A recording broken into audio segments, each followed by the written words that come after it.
Yeah. Okay. Okay.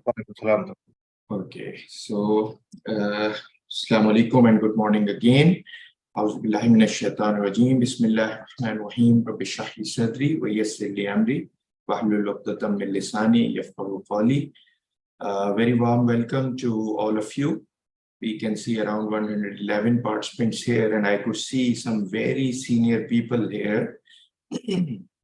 As I always say, that it is one of the most important aspects of standard setting that our public hearings are attended by senior experts, scholars from around the globe, providing maximum input to this standard setting process. So from that perspective, we are so thankful to all of you that you have taken your time to join in. And special thanks to our board members, our consultant, and some senior members of the working group who have joined in. Sister Zahra has given you very brief about the project, but I need to take you a little bit back on the background of the project before I actually share the screen and take it forward with you. First thing is that you all well understand that one of the biggest arguments against Islamic finance within the circles of Sharia is that it has tried to find its way within the conventional system only, which means that we have a lot of things in common with the conventional financial system. And while Sharia allows the acceptance of anything from the conventional side, which is not impermissible or not against the injunctions of Sharia, still there are a lot of similarities, people call it replication or mimicking the conventional system. And not only this, actually some people consider that a lot of resemblance at time, or because of that resemblance, some of the compromises on Sharia principles are there. So this resemblance and those compromises, or again, compromise may not always be an impermissible thing, but those compromises may include, like, for example, the view of only one school and not the majority, or taking the way of rukhsa and not taking the normal Sharia injunctions which are applicable to those situations. So considering all these things, this is one of the biggest challenges for Islamic finance, that while we have to be part of the same economic system, I'm not saying financial system, I'm saying the economic system and the socio-economic system.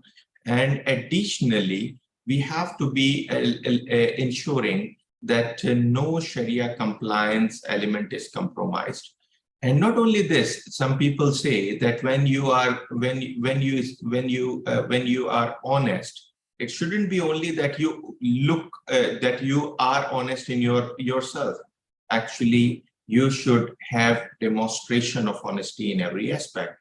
Same thing applies to Sharia compliance, that when you are Sharia compliant, the minimum part is that you have to be compliant and you have to be conscious of the fact that, yes, we are compliant and we follow these Sharia principles and rules. But at the same time, you should look like as one. Means that you shouldn't be having, you shouldn't be leaving grounds for people to argue that for example, this thing looks like a conventional thing, even if within its foundations it might be permissible. And we all understand that the resemblances have been required to be avoided.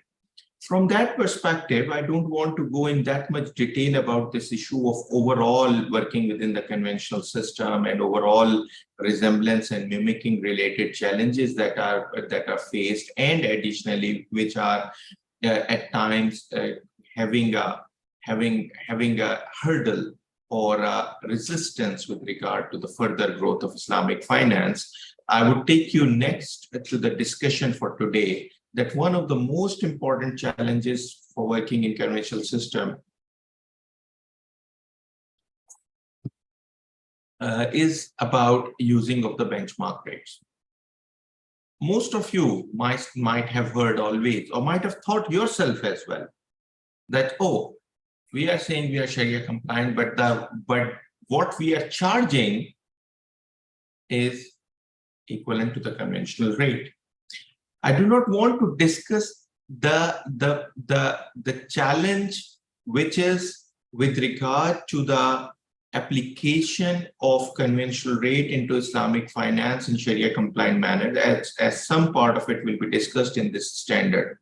But I would like to discuss another issue. That issue is about not only about demonstrating Sharia compliance. That issue is also about the core concept of Islamic finance when it becomes different from the conventional. So from that perspective, for example, if I say that Islamic finance eliminates riba from the financial transactions, in addition to other impermissible things, and it brings the financial services industry closer to the real economic activity. The foundation for this statement that I made is coming from the Holy Quran, وَأَحَلَّ الْبَيْعَ وَحَرَّمَ الرِّبَا, that anything that is based on riba or that actually entails riba is impermissible and one of the worst sins. I do not want to again go to the problems that interest creates in the society. But let's stick to the point. Allah subhanahu wa ta'ala has permitted trade and commerce and has prohibited interest. Now, if we try this principle of prohibition of interest and permission of trade and commerce in the banking system, what happens? That we eliminate the how should I put it? We eliminate the financial element, money on money, from the financial transactions, and we replace it with the concept of having trade-based, lease-based, participation-based, and service-based transactions, which is generally trade and commerce. Now, if I eliminate these things, replace these things that are interest-based transaction getting replaced with an economic resource-based transaction, what happens in the transaction structure? The unique risk profile of the transaction structure changes. So, for example, if I was doing a conventional loan transaction for financing machinery, I'm not taking any risk on the machinery. I'm just taking a credit risk on the customer. And all banking transactions primarily have the credit risk, the financing transactions from the conventional banks. However, if I change that structure into Islamic, and I do a Sharia compliant Ijara Muntahiyya bit Tamleed, what happens? That I create an asset, and that asset is leased out. And the ownership of that asset and the risks and rewards incidental to ownership of that asset remain with me, which means that the risk profile of this transaction changes. Same applies to a Murabaha transaction, where I purchase the goods from the supplier and get them delivered to the customer. Customer may act as my agent as well. And we all can see that the transaction structure involves changes of risk profile in different stages, like unsecured credit risk with the supplier, converting into inventory, which means an operational and market risk comes in, and then I sell it to the customer. So there is a secured credit risk again, but the price may further not be enhanced. So even if the customer doesn't pay on time, unlike the conventional credit risk where you can continue charging interest, here you cannot charge any further interest. Risk profile of the whole transaction structure changes. So the question is that whether the same approach that applies in the pricing of a conventional transaction exactly suit the Islamic finance transaction? While there are different risks, I'm not saying additional. At times there are additional, at times there are less. So for example, in some situations you can say, oh, instead of clean lending, doing a mujara finance at least means that you have the asset in place. While in case of a clean lending, you may not be able to ensure that the money is spent at the right place. It's just one example. I'm not saying that Islamic finance is superior or conventional is inferior. I'm just saying that the risk profiles of the transactions are different. Then let's put the other issue here. The next issue is with regard to the linkage with the real economy. As I said, that Islamic finance eliminates the delinkage of the financial system with the real economy, because right now it is quite possible that financial system may run not exactly as per the economic movements. So, for example, we may have a situation where we have abundant supply and demand is less. Prices should go down. But it is also possible that at the same time, due to other factors, the money supply is not enough, or there is a demand on the money side. Now, the financial system rates are determined primarily based on the money demand and supply. Sharia does not consider money as a factor of production. For Sharia, the money is a medium of exchange and a reasonable storage of value. And again, as a storage of value, it is like, discouraged to hold significant money or monetary assets. So it means that money itself should remain in rotation, and it should be used to facilitate the economic transactions, and should itself not become a factor of production, and should not have a right to reproduce itself in form of interest. While the Islamic finance transaction is based on the economic resources, so at times we can consider and well understand that, at least theoretically, I'm saying that Islamic finance transactions are real economy based, and hence their pricing should be more towards the economic factors, economic growth, economic demand and supply situations, and not by the money supply and demand situation. I do not want to open this debate further for because again, otherwise whole of the time will be taken up by these introductory remarks. But what I would like to summarize now, considering these things, I would like to summarize that first thing, according to Islamic finance ideology, money on money in all forms, that is interest, is impermissible, which means that you have to involve economic resources. So the time value of money is impermissible. Let's assume an economic system where the interest is prohibited and is considered to be a sin and is considered to be a punishable effect. Now, what happens that you have a zero interest rate? Having a zero interest rate means that time value of money will always be equivalent to the same value, because whatever time in the time series for time value of money, whenever you calculate it, the factor that is the most important to calculate it, irrespective of the time, is the factor of interest that you put in. So if it is 1 plus 0 is to power n, the n is number of periods, it will still always be equal to 1.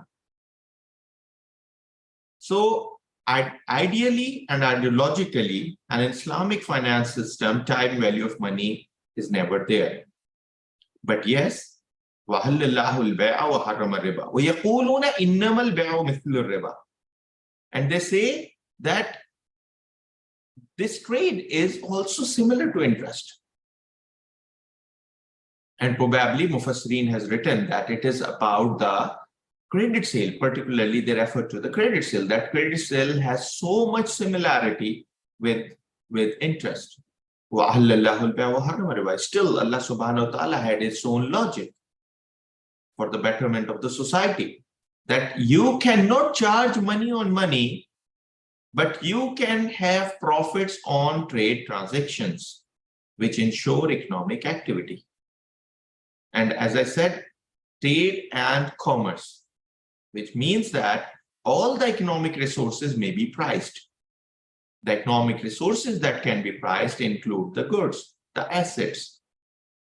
They include the entrepreneurship, participation, risk-taking, profit and loss sharing, partnerships to do business, and services. Now, how do you price the economic resources? This is the challenge that we are trying to address through this standard. This standard is the first part of the project that has come out. That is the core principles for determining the Sharia compliant benchmark rate. And then we have other project outcomes, inshallah, which will not, one of them will be in form of a standard probably, that is on the governance of the whole mechanism and within the institution that actually publishes the rate.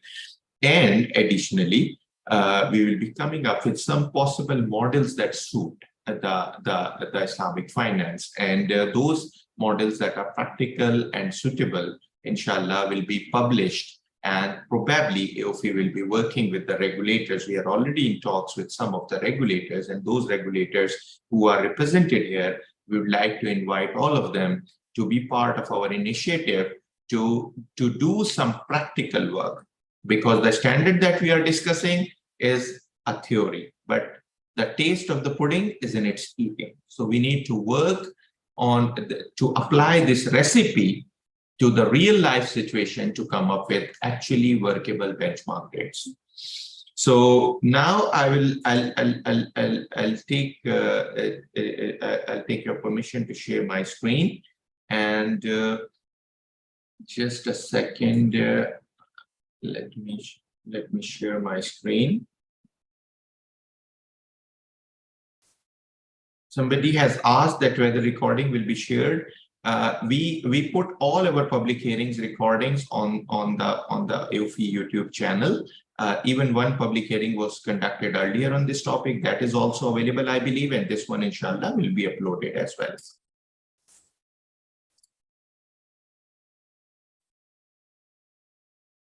So I hope my screen is visible to all of you. Yes, we can see. So the preface and introduction, I will skip, because most of the factors in the preface and introduction I have mentioned. Only one thing I would like to mention, that when LIBOR was being dismantled and new software, SONIA, and other risk-free rates were being published, started being published, the issue was brought into AAOIFI Sharia board that the manner in which the new benchmark rates are applied has some Sharia related challenges. And the Sharia board agreed to those initial observations that came, and the Sharia board of AAOIFI actually wrote a letter that was circulated by the Secretariat to around 80 regulators around the globe who are in contact with us. The letter in summary says that the new benchmark rates, which are based on risk-free rate, the implementation methodology of those rates has Sharia issues, and the challenges related to gharar and jahl are there, the way it is applied. So considering that, the Sharia board suggested to regulators around the globe that they should be working with Islamic infrastructure bodies like AAOIFI and IFSB to work on developing the true Sharia compliant benchmark rates. And in the meanwhile, the regulators shouldn't be pushing the local institutions to apply the benchmark rates which are based on the RFR approach. The issue is not with the determination of those benchmark rates, rather the issue is the way those are implemented.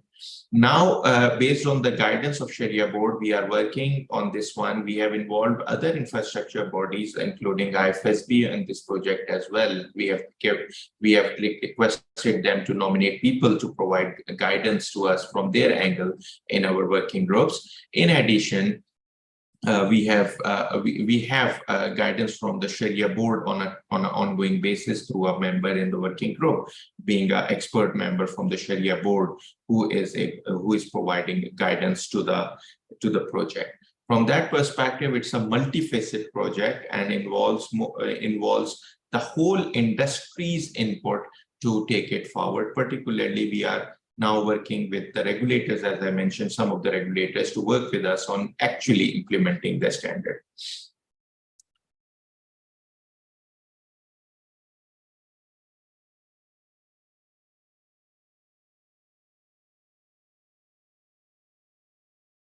Objective of the standard is to provide principle-based guidance in respect of development and the governance of Sharia-compliant benchmark rates, including principles for establishing criteria for selection, computation, governing and administering, publishing and applying benchmark rates for Islamic finance transactions and structures in a transparent manner.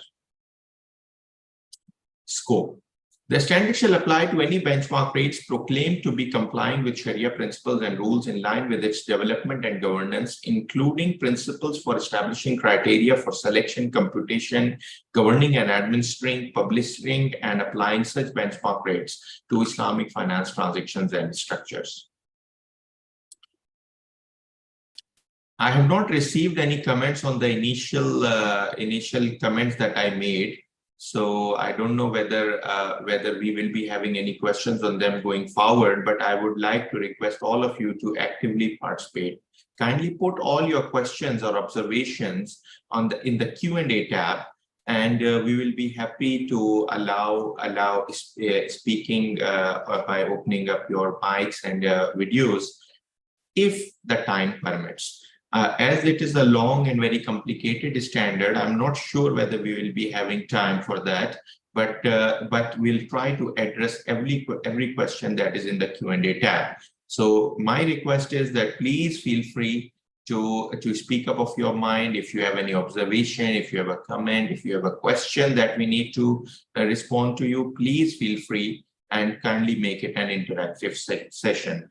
I have already spoken a lot already, nearly half an hour till now, and haven't addressed any questions. So it feels more like a lecture, which obviously is not the purpose. So please feel free to put your questions in the Q&A tab. If anybody has put their questions in the chat box, please put them also in the Q&A tab, because it's not easy for me to address all of them at two places. Definitions. Administrator, administrator is the organization or the legal person that controls the creation and operation of the administration process. I don't want to go in detail for this definition. Now, coming to the important definition, benchmark rate.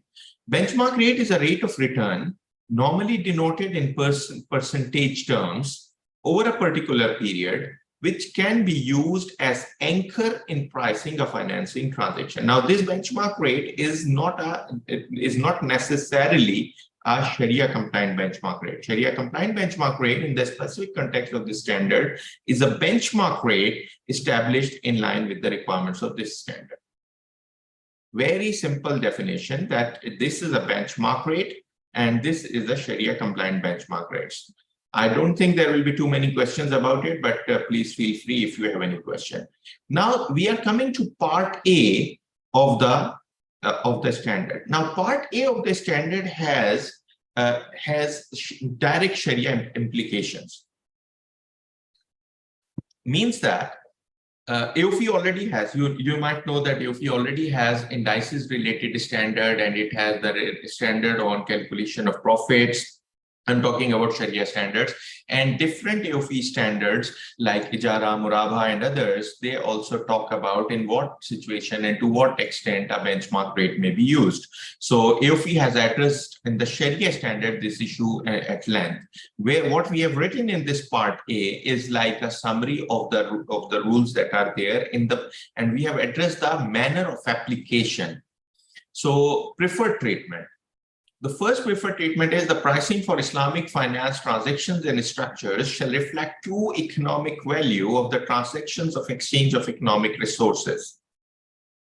We are not doing, the financing, we are Islamic finance, we are doing Islamic banking, Islamic finance, but if you go to the true essence of Islamic finance, most of the transactions, it's not finance. It's a transaction of exchange of economic resources. For example, in trade, leased, and other Sharia compliant modes of financing, as well as the market dynamics, including demand and supply situations. Such pricing shall be based on the Sharia compliant benchmark rates established in line with the requirements of this standard. On the contrary, a direct reference to the conventional benchmark rates which are not compliant with Sharia principles and rules will be avoided. Now, this is the preferred treatment. So what we are saying is that as this standard is developed and benchmark rates are developed and published in line with the requirements of this standard, this is the preferred treatment that all Islamic financial institutions around the globe shall be using only the Sharia compliant benchmark rates. And we hope and we pray that that time comes where the Islamic finance takes a predominant form and is able to actually get this thing implemented. There is a comment from Godana Kabitu Shalla. We expect to get this document in soft copy. For sure, this is available in soft copy. In the chat window, I believe our colleagues have already put the link with regard to the exposure draft. The exposure draft is available on AAOIFI's website for downloading, and the link is already there in the chat window. Thank you very much. If you are talking about this presentation, the presentation is exactly the same as the PDF.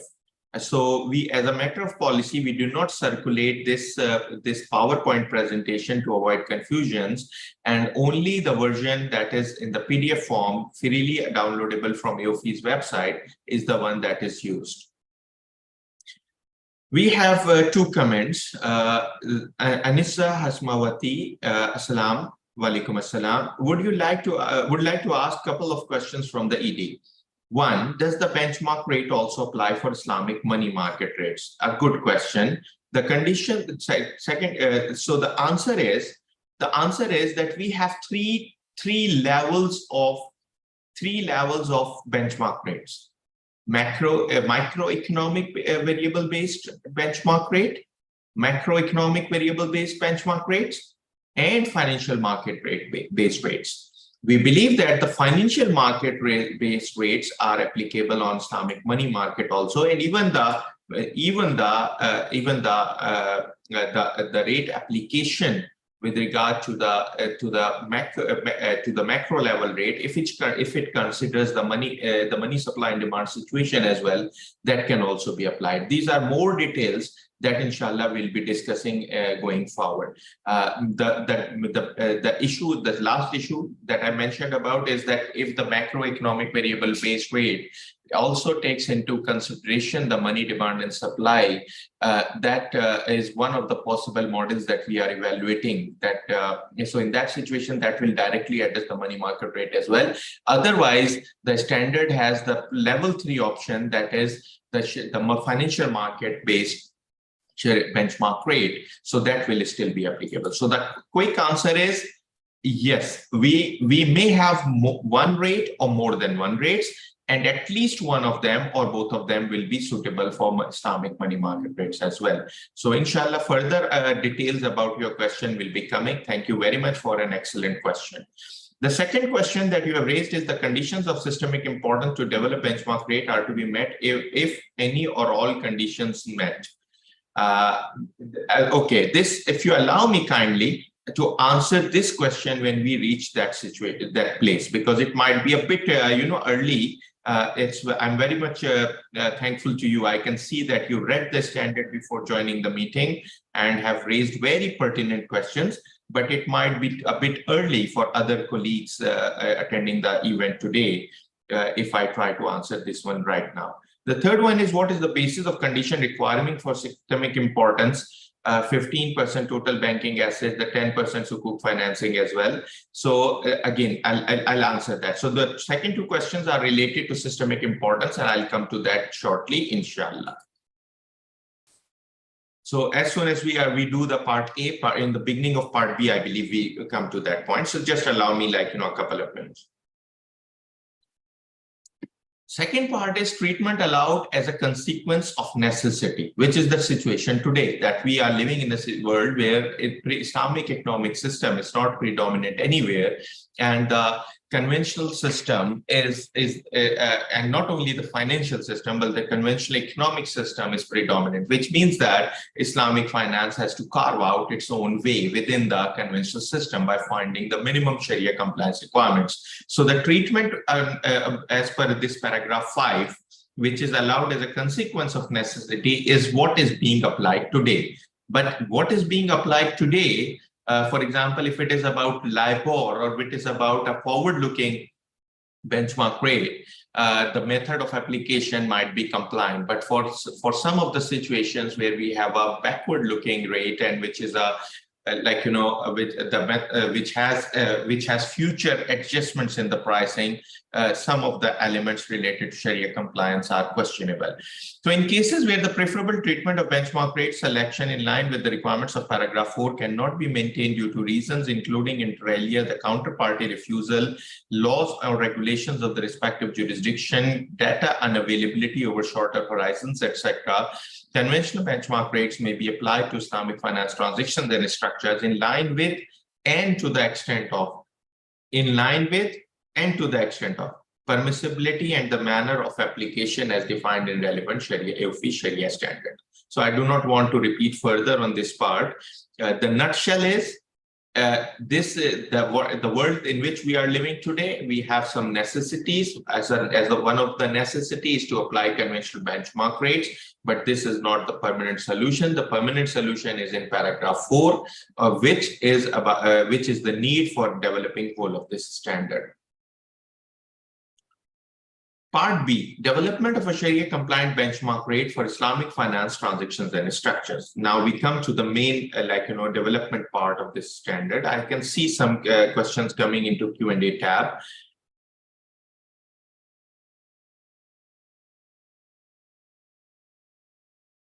Brother Muhammad Tahir has a question. The question is based on profit rate. Some Islamic scholars say that any facility given in Islamic finance should be given as estimated profit and not a percentage. Kindly clarify.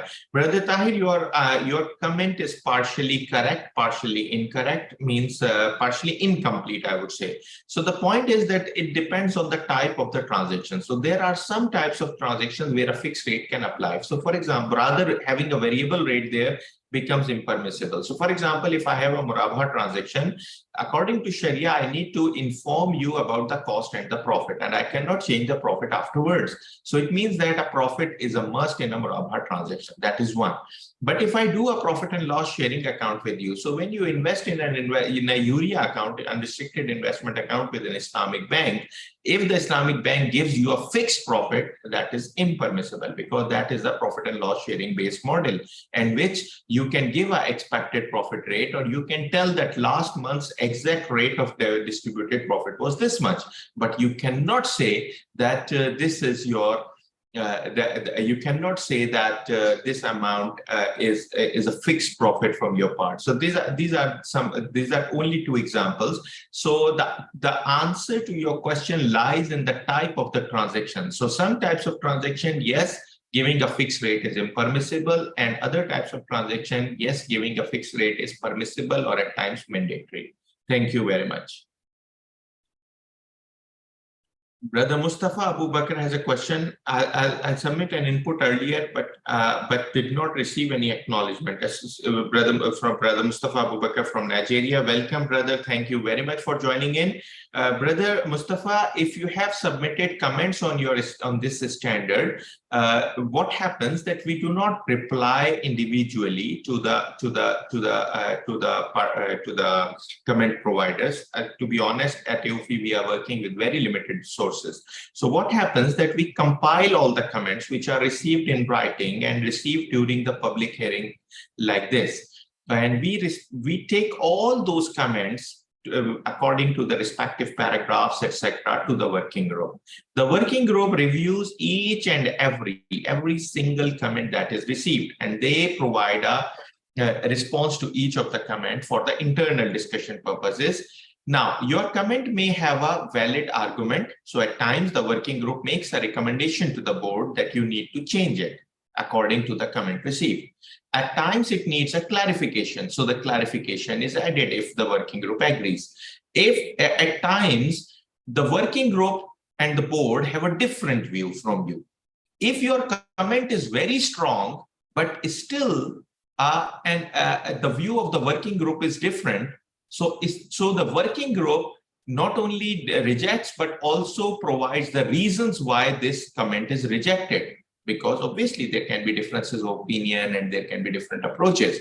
So what happens that while we do not respond to each of the comments, but if you have a strong comment which resulted in a significant change in the standard, we will write it down in the basis of conclusion of the final standard when it comes out. The second approach is that if you have a very strong comment, but for valid reasons, the working group and the board do not agree with your comments. In that situation, still if your comments are strong and if so many people have provided the same comment, in that situation, again, we write the basis of conclusion and say that this was a comment received on the exposure draft, but we do not make we do not accept it because of these reasons.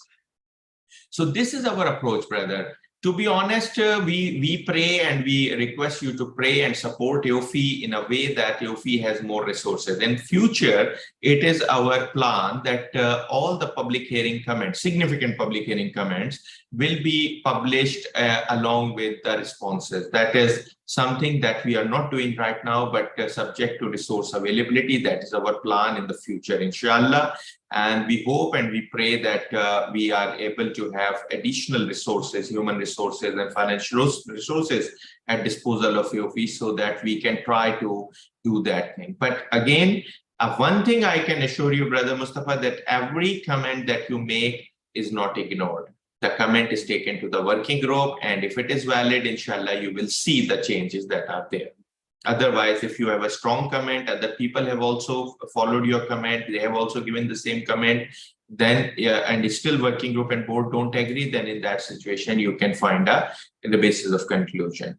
On some specific issues, obviously, you can always approach the secretariat team offline so that we can provide you individual response or clarification with regard to some of the matters. Thank you very much, Brother Mustafa, for being with us. And thank you very much for your great comments that you have been providing to us in public hearings and in writing from time to time. Thank you again. Now, we have some comments from Sister Annalisa Atienza, about paragraph 16 and 27. So, inshallah, we'll try to take, I'm not putting the questions right now, I'm just keeping them open. And on paragraph 16 and 27, inshallah, we will address them. Thank you very much for joining in and for your very important comments. Now, need and responsibility. A Sharia compliant benchmark rate or a combination of such rates. So when we say that it is a Sharia compliant benchmark rate, we keep a possibility of having more than one rate. And actually, if you ask me personally, more than one rate might be more ideal. I'll explain this thing going forward. So shall be used for pricing of Islamic finance transactions and structures insofar as possible by all IFIs in respect of all of their Sharia compliant products and services, and All other institutions, entities, governments, and central banks offering a Sharia-compliant instrument product, for example, sukuk. So the central bank discount window, any sukuk issued by government or the corporate entities, any other type of service that is linked to a benchmark rate conventionally can also be linked to the Sharia-compliant benchmark rates. Responsibility and systemic importance. Now, coming to this question, let me try to explain and then I'll try to answer the question raised earlier. In every jurisdiction where Islamic finance achieves a level of systemic importance within the financial sector, or a combination of Sharia or a combination of Sharia compliant benchmark rate or rates shall be developed, preferably by an administrator appointed authorized for such purpose by the respective regulator, or in the absence of the regulator's initiative in this regard, in line with the requirements of paragraph 7A, by an administrator collectively appointed by the Islamic finance industry with due approval of the regulator. The systemic importance for the purpose of requirements of paragraph 8 shall be considered. Sister Zahra, please make a note of it. It's paragraph 7, I think, but just you need to make note of it, whether it's a typo error here or in the body text of the standards. Just make a note of it, please. Oh. So it shall be considered in the specific perspective of regulator's jurisdiction when any of the following conditions is met. A, Islamic banking's total asset comprise at least 15% of the total assets of the banking sector in the jurisdiction. In case of larger economies, such ratio shall be at least 10% of total assets. Sukuk or other Sharia-compliant sovereign securities comprise at least 10% of the total local government financing in the jurisdiction, or at least 50% of the banks in such jurisdiction in terms of numbers offer Islamic finance products and services, either being a full-fledged Islamic bank or through an Islamic finance window. So the first thing is that when we start this, we started working on this one, the first question was that if I do Islamic banking in a new country and I just start Islamic banking, do I have any sort of financial, economic, and other resources, knowledge resources, that I can do this thing for myself, even being a small institution? The quick answer is no, it is not possible. It is not possible, and it was not possible for Islamic finance in the initial stages. So the question is, there should be, again, there can be an ideal situation where you can try to do it from day one. But again, we all do not live in a utopia. We know that we have to live with the ground realities, and all these things. It's not only about cost.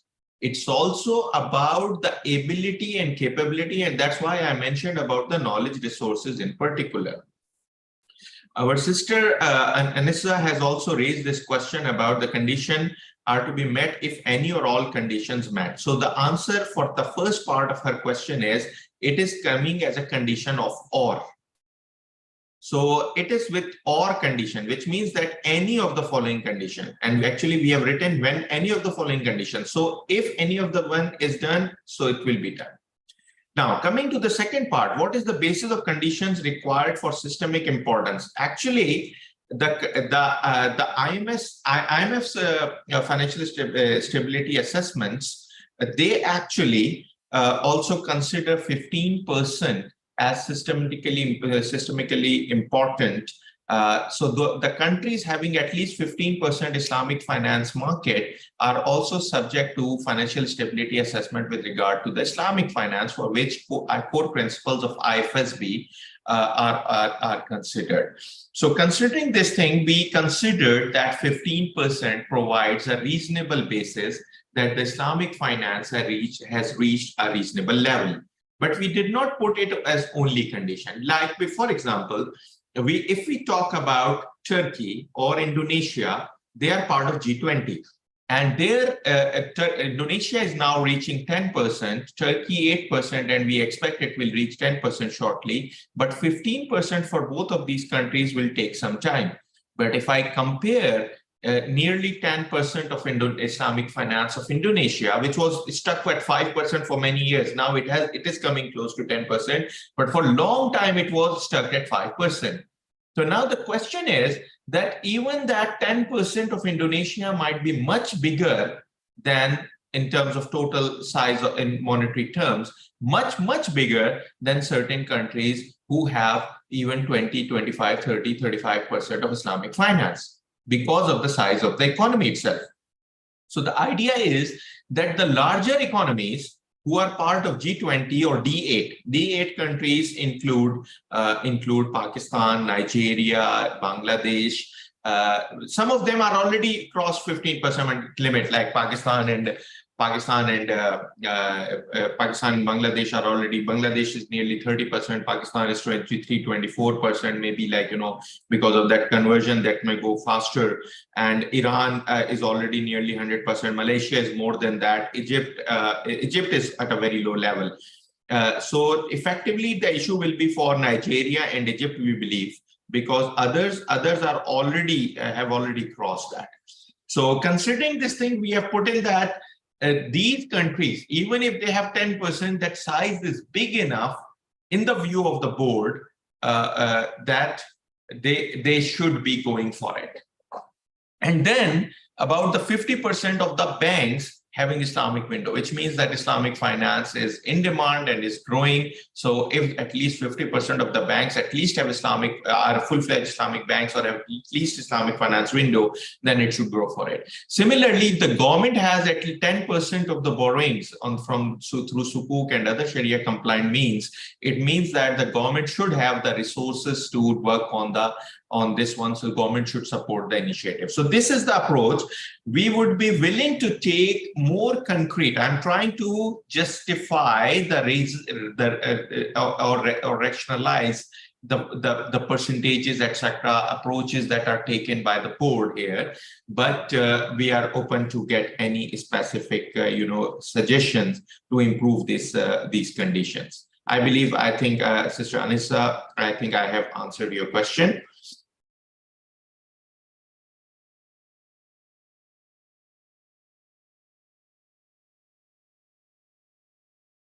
Brother Imtiaz Hussain Abbas has raised a comment. I suggest working group and board may display significant comments on your AAOIFI website, which are under consideration. Thank you very much, Brother Imtiaz. No disagreement on this part. Only thing is whether we have the resources to do these things or not. That is a question. I cannot, I will tell you with how much limited resources, mashallah, our team is working. So, but your comment is very well taken. That is the idea that we will be doing it, inshallah. We just take a note of it, and we commit to you that as soon as we have better resources, inshallah, we'll try to apply that. Brother Imtiaz has another comment. A comprehensive finance structure is not available to Sharia compliant benchmark rate as being enjoyed by LIBOR since decades. It is possible to offer HIBA rate in addition to Sharia compliant benchmark rate to stay in market if conventional finance rate is higher. Brother Imtiaz, what do you mean by HIBA rate? To be honest, I'm not very much clear on this one, but would love to learn more from you. I think it seems to be an interesting idea, but how would you work out that HIBA rate? So if I would be more than happy if you can provide some, maybe you can provide some written comments to AAOIFI by providing a structure of what this HIBA rate would look like. And if it seems interesting, I can assure that working group will give it a thought. Thank you very much, brother.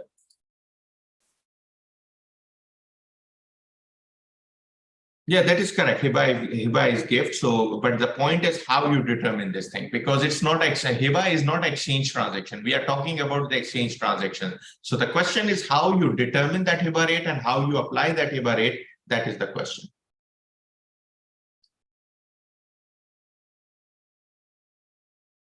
Sister Anissa has a follow-up question. Thanks to your answer, sir. To add on with the condition in the specific perspective of regulator's jurisdiction in paragraph 8 is basically to put the systemic importance. So also will refer to stability assessment in the country.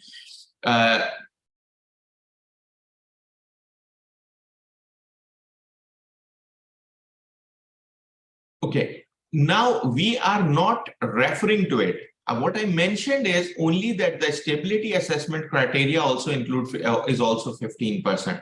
And we thought that 15% makes a lot of sense. That is it. So it is not that we are creating a cross-reference with that. We are simply saying, or if we make it 20%, so we make it 20%, or if they make it 10%, we make it 10%. No, it's not like that. We are saying that they are using, because we assessed what would be the better criteria, and we assessed that they have set up this criteria, and this criteria seems to be suitable. And there is another reality, that the countries which are subject to that assessment are more conscious about Islamic finance, and they are allocating some resources to it. So it becomes more practical as well. Thank you again.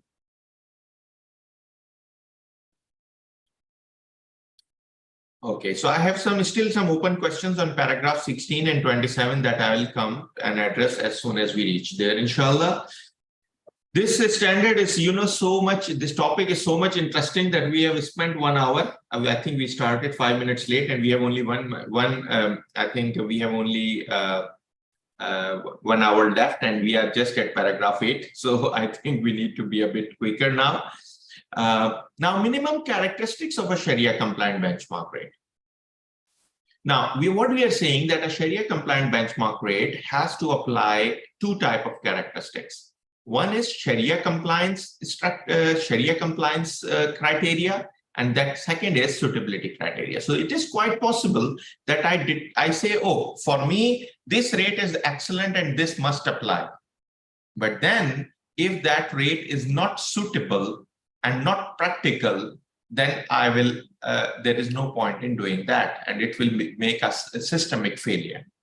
So from that perspective, we believe that both criteria are to be met for any Sharia compliant benchmark rates to be applicable under this standard. So first is Sharia compliance. Obviously, out of the Sharia compliant options, you will have to go for the ones which are meeting the suitability criteria as well. So now, starting with the Sharia compliance criteria, the first and foremost, underlying transactions or activities must be Sharia compliant. So Sharia compliance of the base data. So whatever is the base data, it has to be like, Sharia compliant.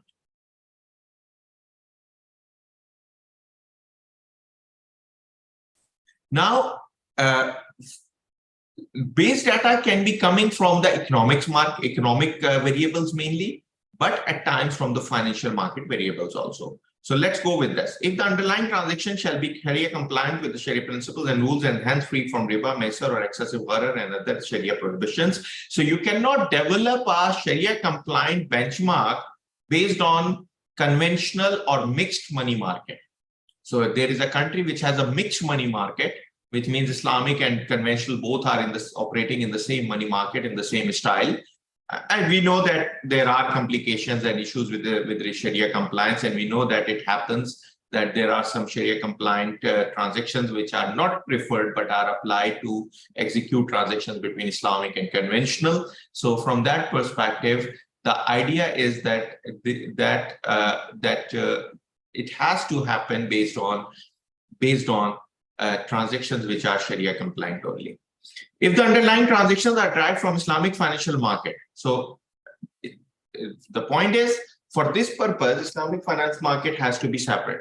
So the structure of such transactions and their combination as applicable shall be in line with Sharia principles and rules. Now, why we are emphasizing on this part that Sharia principles and rules as defined as per AAOIFI standards include AAOIFI Sharia standards as the first item. So whenever AAOIFI standard says that we are talking about Sharia principles and rules, first and the foremost, we are talking about compliance with AAOIFI Sharia standards, and then there is a hierarchy. So from AAOIFI's perspective, you need to be compliant with that. So for example, if it is a tawarruk transaction, which is taking place. So AAOIFI Sharia standard says that Islamic finance should not use tawarruk to fund conventional financial institutions. Now, this becomes, for me, at least my plain understanding of this standard, along with standard number 30 of AAOIFI, Sharia standard of 30 of AAOIFI, that tawarruk is not primarily the basis for this one. Again, if the tawarruk takes place with the conventional. Yes, if tawarruk takes place with Islamic and it takes place according to the terms and conditions that are specified in the standard, only then it will be considered as complying with Sharia principles and rules. The second part is, Notwithstanding the requirement of paragraph 12, in case of a benchmark rate based on macroeconomic indicators or data, it may not be considered necessary to bifurcate the impacts related to the impermissible activities and services of the overall level of jurisdiction's economy. Just if you allow me, one thing, I think.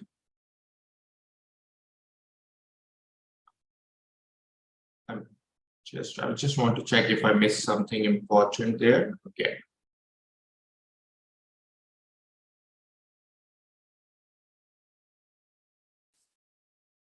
Sorry.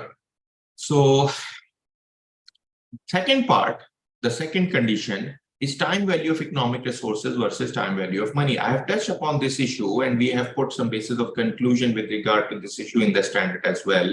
The idea is that, since Islamic finance transactions are based on the economic factors and are exchange transactions in the economic environment, they are not exactly financing transactions equivalent exactly to the conventional. Yes, we know as of today there are a lot of similarities, and again we need to work on different elements of those similarities to be avoided. But in a nutshell, what we are saying is that the reflection of the time value of economic resources is important. So purely a time value of money-based parameter should not be accepted for this purpose.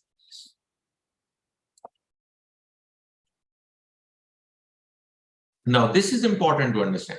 A Sharia-compliant benchmark rate shall be based on the time value of such resources individually or in form of a combination of the same. Different benchmark rates may be developed for different type of economic resources, which are considered preferred, or a combination of rates may be developed based on micro or macroeconomic variables. I'll explain this part going forward, inshallah. I think we have again Q&A tab on some question. Brother Imtiaz has again raised a question about, can HIBA be created in reserves for a financial institution for rainy days? Brother Imtiaz, the quick answer is yes. We have our FAST 35, Financial Accounting Standard 35. You are suggested to kindly have a look at it, please. As it is not related to today's subject, so I'm not going to discuss it further. You can have a look at it. Then if you have any queries, you can approach us offline as well. There is a comment from anonymous attendee. The Islamic finance industry launched its first interbank rate back into 2011. It was used for a short period, then it's more likely to cease to exist. What makes the second attempt differ from the first one? Thank you very much, brother or sister, because it's an anonymous attendee. The quick answer is that was done by Thomson Reuters in collaboration with AAOIFI.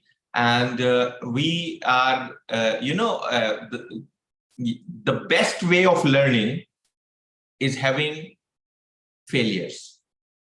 So yes, we agree that that was a failure because, to be honest, I would say that what you are reading today in form of this standard and what background work we have done for this one for years, you cannot compare it to what basic level work was done at that time to develop that rate.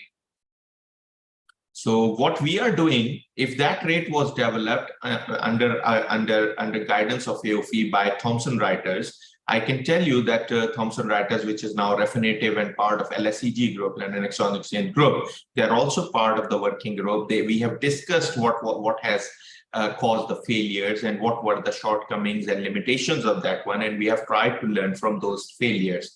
But the point is, we highly appreciate the step taken at that time by Thomson Reuters and by my colleagues at AAOIFI at that time, who have worked hard to try to make something possible.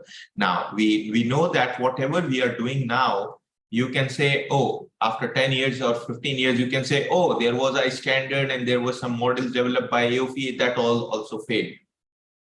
You know, the real failure and the real success for us is in the eyes of Allah subhanahu wa ta'ala. I believe that those who try to do that exercise at that point of time, they've been great, with great intentions, and inshallah we hope and we pray that they all will be rewarded for that. What exercise we are doing right now, you know, our biggest challenge that comes to working group and to board, and whenever we have public hearings comes, who is going to apply this?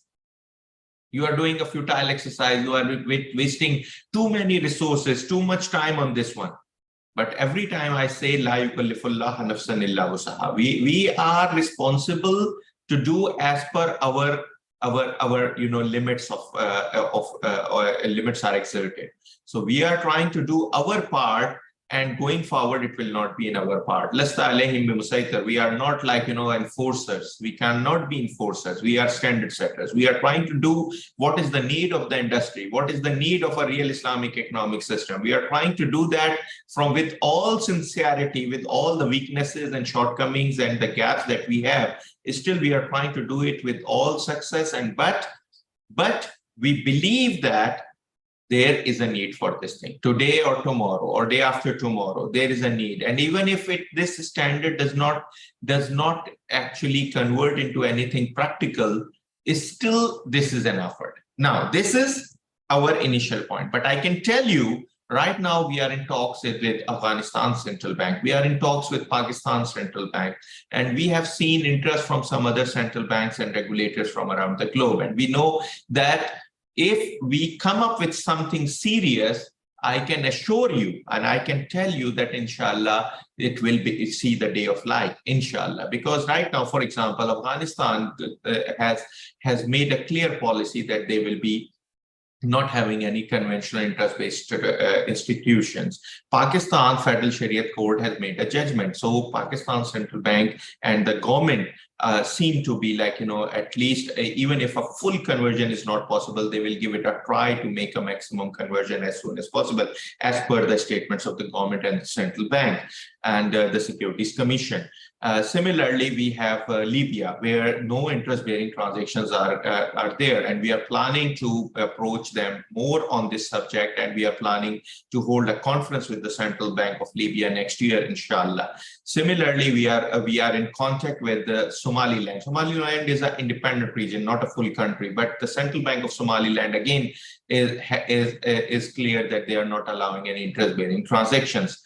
We have countries like Iran who do not have who do not allow by rule of law, they don't allow any interest-bearing transactions, although some of the transaction structures they have are different. We have Sudan, which did not allow for many years any conventional institution, and later, after the change of government and some changes in the constitution, they allowed conventional banks to come in, but still in the whole of Sudan there is no conventional bank operating. So while we know that these challenges are there in front of us, but we know that we have some places to start with.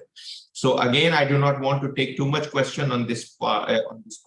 With regard to why that rate has ceased, some of the elements we have incorporated in this one, because that was having, for example, that was on a very limited scale, that was not having enough marketing as well, I would say, that was not having support by the regulators, that was not worked with the regulators, rather it was quite independent, that was having multiple markets and multiple transactions in multiple currencies happening in multiple markets, which is not practicable. You cannot have a global rate directly. You can have jurisdiction specific rates first, and most of the issues that we found were a basis of failure for that one. We have tried to address them in the benchmark criteria, particularly the suitability criteria that we are going to discuss going forward. Again, thank you very much, and I request all of the anonymous attendees to kindly put their names. You can always go to the Zoom settings and rename yourself. I can request my colleagues to put in the chat window to the process how to change for your names. Thank you very much. Now, coming to our discussion that where we were, so the point is that what we are saying is that the Sharia compliant benchmark rate should be reflection of time value of economic resources rather than the pure time value of money.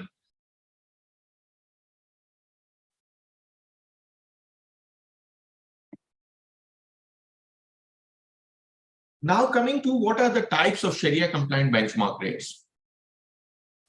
Reflection of economic factors, financial market versus economic reality. So the Sharia compliant benchmark rate may include in the level of respective priority. So there are three types of rates that we have mentioned, and the priority is given to A over B and B over C, but still a combination may be allowed.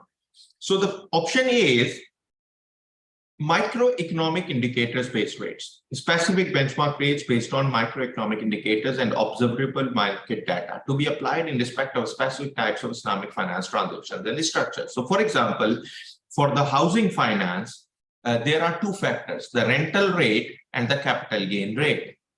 And if the transaction is taking care of, if the transaction takes place with a fair value based unit transfers, then the capital gain rate does not apply directly. But if the rental, if it is based on the rental rates, then the rental and capital gain rates are relevant. So those should be applied.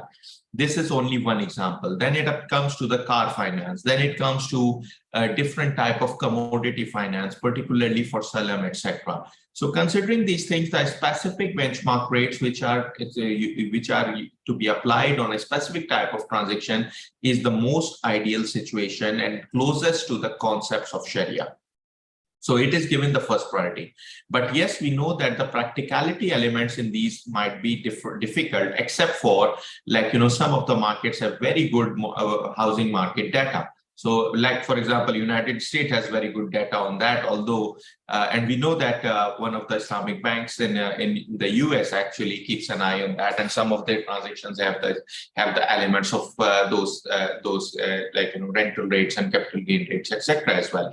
So considering that this is practical, and this might even be practical even in markets which are not fully Muslim dominated, or Islamic finance is a very small aspect in those markets, still these rates can be applied. The B, which we believe is going to be the most common rate and which is going to be again applied at the maximum level, are general benchmark rates based on macroeconomic indicators to be applied generally for all or certain classes of Islamic finance transactions and structures.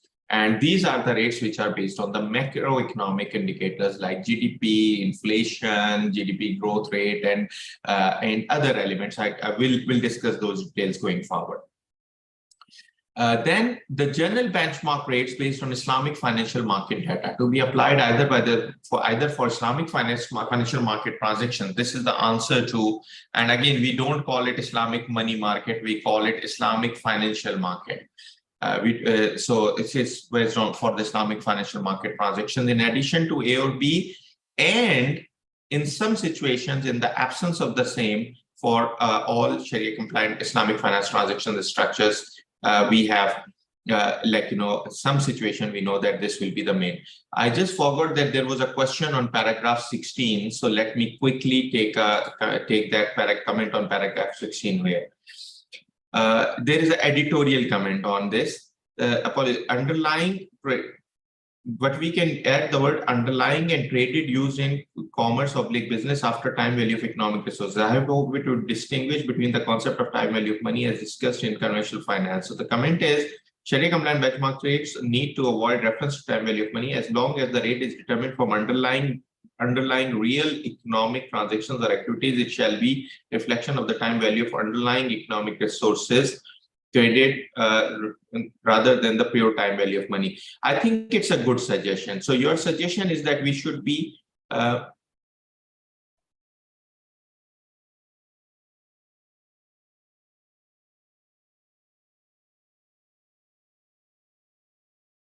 okay. The point is that explanation with regard to some of the suitability criteria is available later, sister.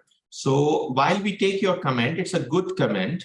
It's a very good comment, but I think that we have explained this aspect of what are the underlying things later, but we take your comment positively. We'll take it to the working group and we'll see how the working group looks at it. Thank you very much again for your kind comment.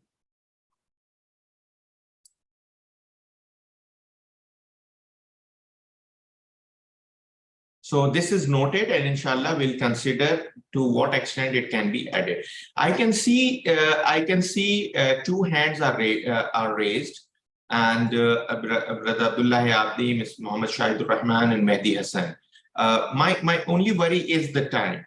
So while this is a very long standard, and we have nearly 42 minutes left, and we have not even reached 50% of the standard, so I think that right now, I may not be able to allow you to speak.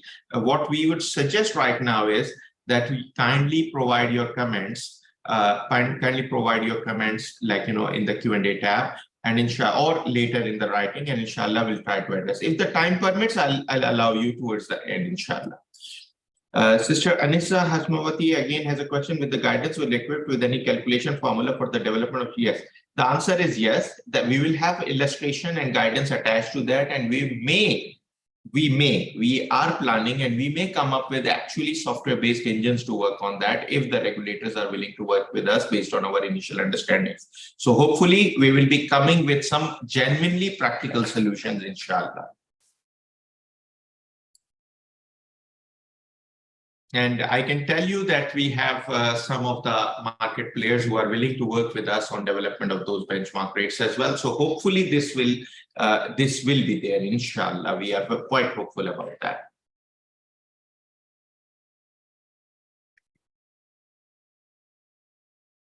So in a nutshell, on paragraph 17, we have three types of rates. Microeconomic variable based rate, which are about the specific type of transaction. Macroeconomic based rates, which are about the overall economic environment in the country, like GDP, inflation, etc. And then financial market based rates, which are based on the financial market, Islamic, only the Sharia compliant transaction related Islamic financial market transactions, which may include Islamic financial market transactions between Islamic financial institutions, as well as the government sukuk, as well as some other, like, it can create a basket, and some other options are there. We are going to discuss that going forward, inshallah. Now we have examples. These examples actually provide some. So the first one is microeconomic rate. So growth rate in nominal or real value of production in individual sectors such as agriculture, manufacturing, construction, and services. Expected rate of return estimated through single and multi-factor asset pricing models such as CAPM, Farmer Friends 3-factor model, Farmer Friends 5-factor model, etc. Housing price index. Sister Zahra, please make a note of it. After model, there should be a comma. Housing price index and rental index for pricing real estate and rentals.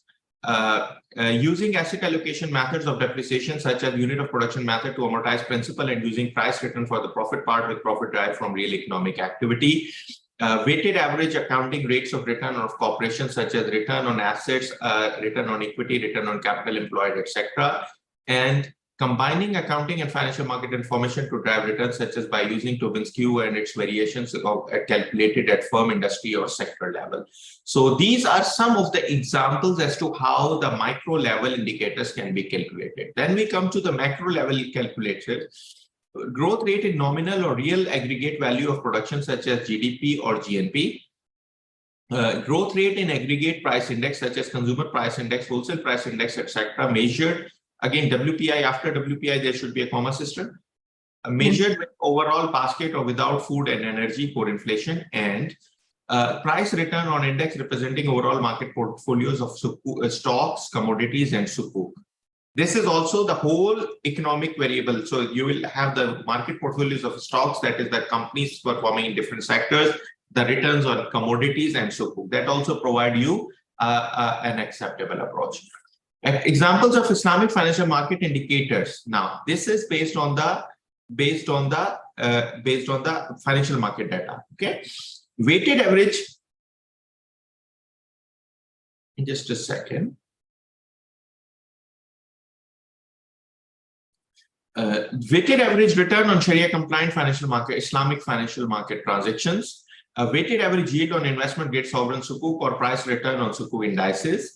And price return on composite portfolio, weighted average yield of Sharia compliant mutual funds, representing return on stocks and of sukuk of government owned enterprises and all investments in sovereign securities. Again, these are examples.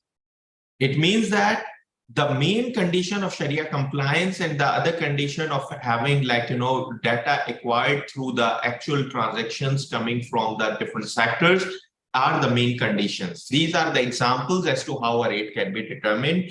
Even the illustration of the rate, because there can be 10 or 15 workable solutions that you can come up with.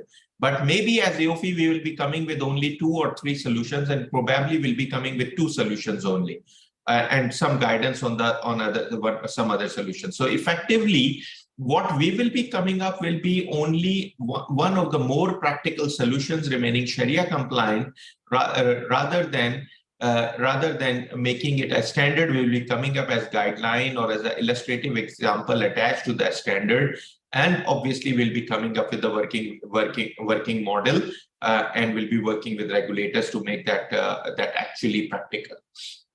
Islamic finance transactions are generally based on either of the following: transfer of risk and reward. Okay, now we are coming to the next condition. The next condition is reflecting real risks in the transaction. So we do not have risk-free rates. Risk-free rate is calculated normally in the conventional risk-free rate. With the way of RFR rates are working is normally based on the conventional banks overnight secured lendings.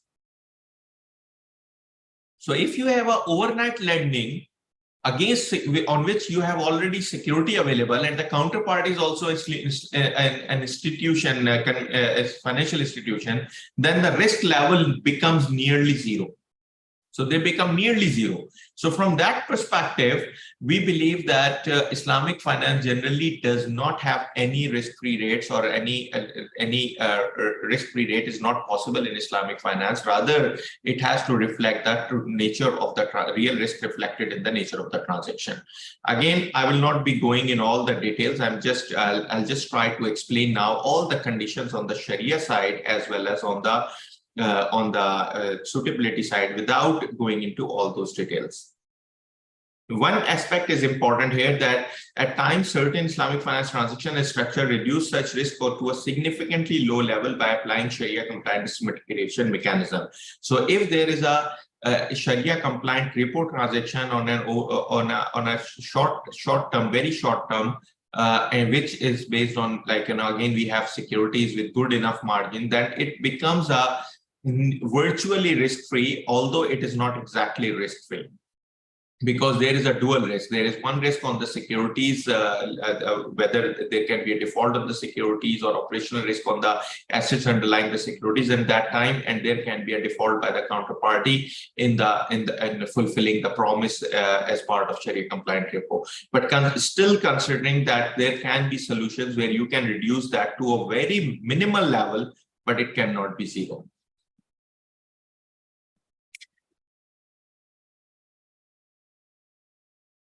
For a benchmark rate to be useful to the financial institutions and users at large, it shall be ensured that distinct Sharia compliant benchmark rate needs to be determined while eliminating the relevant risk related to market activity or being specific to customers or nature of transaction. This is a very important point, that the market activity or being specific to customer or nature of transaction, some of these things are to be eliminated. So you need to take rates from the general market transactions, not from based on the specific transactions. Now, about the methodology. Avoiding price uncertainty. This is very important, so I will read it. A Sharia compliant benchmark rate shall be developed in a manner so that its application and or implementation in Islamic finance transactions structure does not cause Sharia non-compliance, for example, through creating gharar, excessive uncertainty in the subject matter or determination of pricing of the transaction, or lack of information in this respect in a transaction which is otherwise considered to be in line with Sharia principles and rules. As an example, a backward-looking benchmark rate reflecting historic data only, or a spot rate reflecting current data only, having a methodology of retrospective price adjustment similar to RFR. For example, to an already established Murabba price or to Ijara rental on retrospective basis in the financial transaction shall not be considered compliant with Sharia principles and rules. This is a very important element which mentions that the determination of rate is one thing, and the application methodology of that rate is different. So, for example, LIBOR was a forward-looking rate. So LIBOR was not applied by adjusting the past data and past transactions and creating a jahl on a retrospective basis. While SOFR, Sonia, their way of application is that they apply on a day-to-day basis, on a retrospective basis. So which means that, again, I'm not going in that detail too much, but in a nutshell, the view of the AAOIFI Sharia board is that these may create jahl, so this should not apply. Sharia compliant,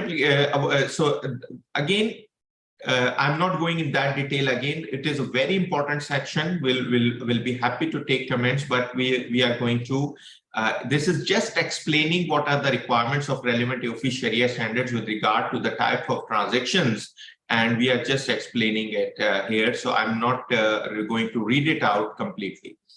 Now, the forward-looking benchmark rate or periodic rate, in case the respective compliant rate is based on past or current data and converted into a periodic forward-looking rate. So, for example, SOFR, Sonia now are having a forward-looking rate. So, what is happening that you are determining the current rate based on the past data, but the forward rate is determined based on the derivative market data. So, what we are saying that both sets of data shall comply with the requirements of this standard, which means that the past data should also comply. And for the derivative market data that you are applying for the future shall also apply. So again, I'm not saying that we need to apply only the derivative market data. There can be different methodologies to convert the backward rate to a forward-looking rate. So converting that backward rate to a forward-looking rate means that you have to apply two sets of data. So what we are saying here is that both sets of data are to be compliant. Now, again, as I mentioned, some of these things require quite details. I may not be able to address it, but again, we'll try to address them in the work that we are doing for developing the illustrative models. We have some comments now coming here from Brother Andrei Juravilov.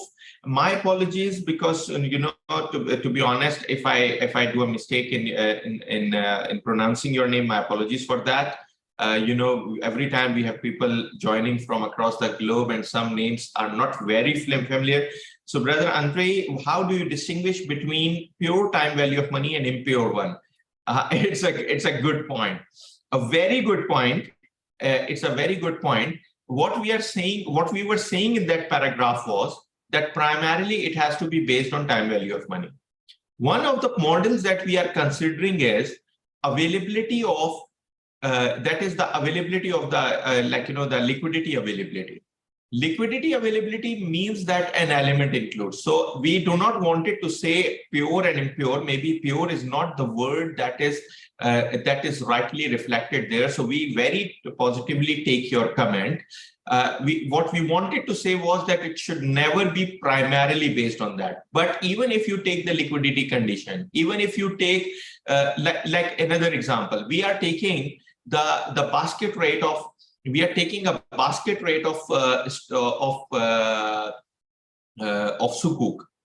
Now, what happens that some of the sukuk where we take the basket rate are also based on a conventional rate.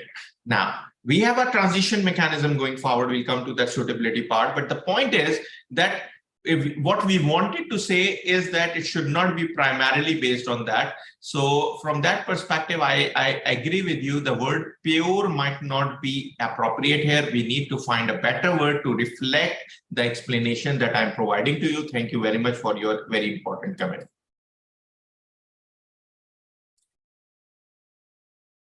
Brother Habib Ahmed, Professor Habib Ahmed, first, thank you very much for joining us. It seems that you plan to have multiple benchmark micro, macro financial rates, which will likely be different. The implication is that depending on which benchmark is used, the rate price of financial products will be different. A related question, is there any indication of the relative value of the proposed benchmark rates compared to conventional benchmark rate? I think that the Islamic benchmark rate will be higher than conventional rate, as real economic transaction will have more risk. The implication is that its financial product will be more expensive compared to financial conventional counterpart. The first part, we do not want 10 rates or 20 rates. We just want maybe 1 or 2. But in case of microeconomic based rates, we believe there can be more than 2 as well. What we believe, what will be in the markets, if you ask me, my personal view, while we are allowing all of it, it will be 1 macroeconomic variable based rate and 1 financial market based rate. Macroeconomic variable based rate, we believe that will be applied mostly in Islamic finance transactions, reflecting the economic growth and the economic cost of capital and economic opportunity profit. And again, on the economic resources, not on the money. So that is part 1. Part B is that still when you do the Islamic financial market transactions that an Islamic financial institution need to place with another Islamic financial institution, or at times if the government want to issue sukuk, then we believe that the rate in the Islamic financial market will be applied. That will be the financial market-based data, because that is taking into consideration the money demand and supply, not only the economic conditions. So it is also taking into consideration the money demand and supply. So if the money supply is abundant, this rate may be lower than the financial market with the economic indicators based rate. So, so in a nutshell, yes, we do not want to create an anarchy by having too many rates. Understood.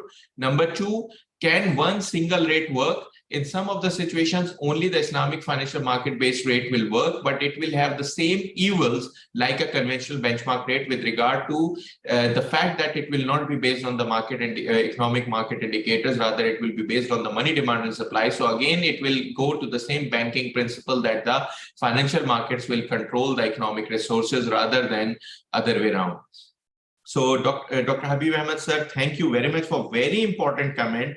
And I believe that we are able to explain, and we'll love to have more comments from you in writing. And thanks very much again for joining in. The second question that you have, that Islamic financial market rate will be higher than the conventional, sir, it may be correct, it may not be correct. Conventional, we know that conventional rate is according to two main factors. One is the money market rate. We know that it is mainly on the money market rate. Second is the government discount rate. The government discount rate comes from the monetary policy. So it depends more on what is the economic condition and how the government want to do it, and to what extent government is doing infrastructure and others so that they want to attract more and more of the public money. So considering these factors, it is quite possible. I'm not saying it in one situation, you might be correct that yes, it may be correct. But on the micro indicators, your answer, I would answer yes. So your question is, the proposed benchmark rate compared to conventional will be higher.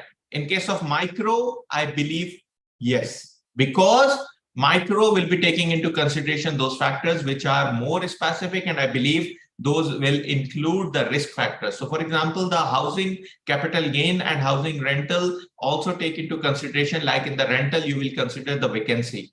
In the capital gain, you will also consider the risk of loss and damages. So considering those things, and deterioration and depreciation. So considering those things, I believe that the micro rates will be higher, as said by you, fully agreed. With regard to the macro rate, I do not always agree, because it may be lower as well, but it may be higher as well. So for example, it depends on to what extent the inflation is adjusted. Do you put inflation 100% there, or you put a weightage for the inflation in addition to the GDP growth rate, and whether you add zakat to the capital protection rate or not?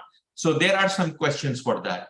Considering these questions, that how you actually determine. So for example, in order to protect capital, what I need is zakat plus inflation. Am I right? If I want to keep my capital intact for next year, I want to have zakat plus inflation rate. So if my rate that I charge on my capital is equal to zakat plus inflation, my capital remains intact. And then is the economic growth opportunity, which comes from the GDP growth or other sector related growth opportunities. So considering that, it may be less than the conventional rate as well, because conventional rate is driven by the market demand and supply and the monetary policy. Thank you very much, sir, for two excellent comments. And thank you again very much for being here with us. And we would love to have your more comments in writing as well, sir.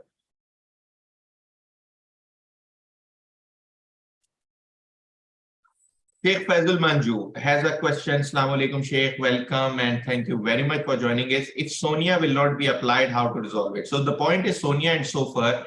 So the quick thing is that you need to see the application methodology. So the methodology that is normally applied is retrospective adjustment. So but you can apply Sonia. Only thing is you apply it in the application methodology similar to LIBOR. So for example, if you do LIBOR today, before dismantling, or in some of the countries still like similar KIBOR, SRIBOR, others are still running, what do? You fix it for a period, or you fix it for the transaction, that's it. So if you fix it for, if you have a Ijara and you fix it for 3 months, though there is no harm. So if you apply Sonia in the same way, that you do not apply the retrospective adjustment, and you say that today's Sonia or last 3 months average SONIA will be applied with 2% or 3% margin for the next 3 months, it is permissible, sir. The point of impermissibility comes when the normal methodology of applying SONIA is that, or any risk-free rate is that after 3 months, you will go back and do a 90 days adjustment of rates. That creates jahl. Still, there can be some solutions to that. But right now, the purpose would be like, of this public hearing will be lost if I go to those solutions. Again, it's a very interesting topic, and now I can see people opening up and putting questions. So if we have more questions, I can tell you 5 hours might not be enough. We have very limited time of 2 hours. So I need to be focused now on the questions. Brother Musa Abdul Kisau, hello and Assalamu alaikum. Thank you very much for being here with us, brother. And Sister Anna Liza Atenza has a comment on 27. Also, forward-looking benchmark rate, periodic rate. Is it possible to specifically identify to which provisions, paragraph on the ID should board data comply to enhance clarity? Sister, I think I tried to explain this thing, that the main benchmark rate determination, and second, the forward-looking element implemented like derivative market or others, both are to be complied with all the requirements of the Sharia compliance requirements of this one. But we take your comment and we see if other comments also come in the same way that the clarification is further needed. We will clarify it here, or we can clarify it in the basis of conclusion. Rather, I think that Sister Zahra, if you can make a note of it, that even if the working group does not agree to add further explanation in this paragraph 27, still we can provide basis of conclusion to explain further what as in line with what I explained right now while explaining this paragraph. Thank you very much, Sister Annalisa Atienza. Thank you very much for very valid, pertinent comments and questions. Thank you again.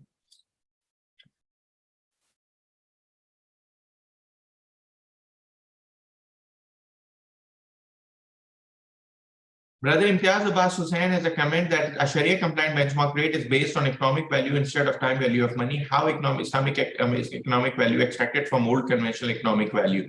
Brother Imtiaz, we are not saying that it is about Islamic economic value. We are saying economic value, which means that the whole GDP or the whole inflation or the overall performance of the stocks of the corporate sector and certain other macro variables can be used. So from that perspective, we have clarified that it's not that we are saying about Islamic economy only, we are saying about the overall economy, because we are determining the projected growth rate of the economy or the inflation or whatever factors are there. I'm not saying that I'm insisting on one factor or another. My point is that we do not need to exclude the Islamic economy from the conventional economy. Rather, we have a paragraph on that I did not go in detail, but actually I meant that paragraph is already there that explains that we are not asking you to exclude, for example, impermissible sectors. Like, for example, when you do the GDP growth, the conventional financial sector, hospitality industry, certain other impermissible things might be there. But since we are determining the opportunity cost of capital from that perspective, that on which we can determine profits based on the real economic activity. So there can be haram economic activities and halal economic activities, but our purpose is not to distinguish right now. Rather, we are saying that economic activity as a whole can be taken for that. Thank you very much, brother. Brother Muhammad Tahir has commented, does the Sharia compliant banks allow to repossess and sell the customer collateral in event of default? If so, the bank agent, the one looking for why the customer default. Two, some conventional banks are opening Islamic windows to give Sharia compliant products in order to attract Muslim faithful, but the whole system is based on conventional. What is your take on such banks? Now, point number one, Sharia compliant banks allowed to be repossessed? Answer is yes, according to the legal system and according to the contract. Further detail probably, brother, will not be possible right now because of it is limited time in this public hearing, and it is a topic different from our topic. It is allowed as per Sharia standards. According to respective standards, there are different situations that apply, but obviously the country's legal system also apply. The second part is about windows. On the windows, AOIFI's take is that a window is an Islamic financial institution in itself. It should be completely segregated in terms of financial and operational matters from the conventional. We have mentioned our take on this in our financial accounting standard on windows, as well as in the exposure draft of AAOIFI IFSB joint Sharia standard on windows. So AAOIFI has clarified its take on that we believe that windows are permissible, but they are to be completely segregated.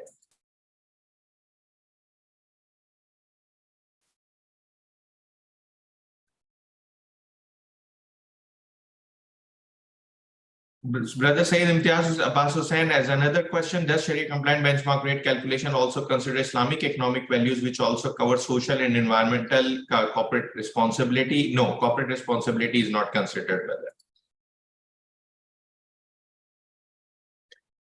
Brother Faisal Manju mentioned about application of SONIA, because his question was about application of SONIA. So he's saying that I'm referring from a regulation point of view. Brother Faisal Manju, we are developing our standard, and our standards are adopted by regulator. So once those regulators who adopt it will have to follow the methodology here.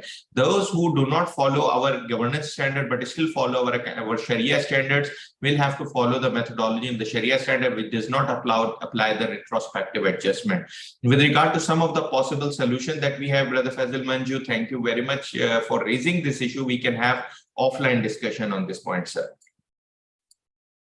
We have comment from Brother Azmuddin Razali. What is Sharia basis of any fatwa by AAOIFI Sharia board that prohibits forward-looking approach? That is not a fatwa. AAOIFI issued a letter to the regulators that there are issues in it, and unless those issues are resolved, it cannot be done. The quick answer is that the existence of gharar and jahl in a transaction with retrospective adjustment of rate is the nutshell, which is already there in AAOIFI's Sharia standards.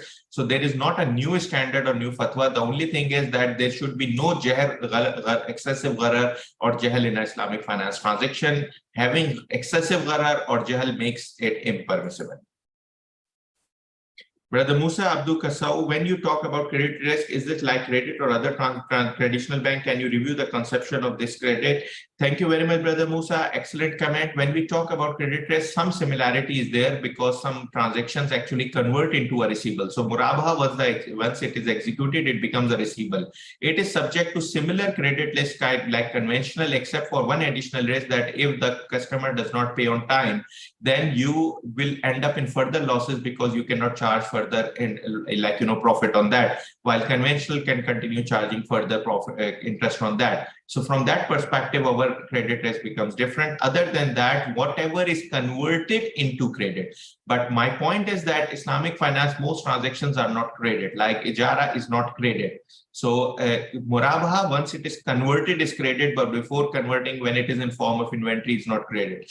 So again, this question has a lot of discussion points, and those are actually related to our standard as well. But because the time is limited and we have to complete the discussion on the standard, I'll skip this one. Brother Imad Ataullah has a comment. May Allah bless AAOIFI and all working for Islamic finance industry. Hope the funding of your activities match expectation and aspiration. AAOIFI may consider opening doors for public donations and having sponsors for some projects where the names of the sponsors are published. Some IFIs care too much about visibility.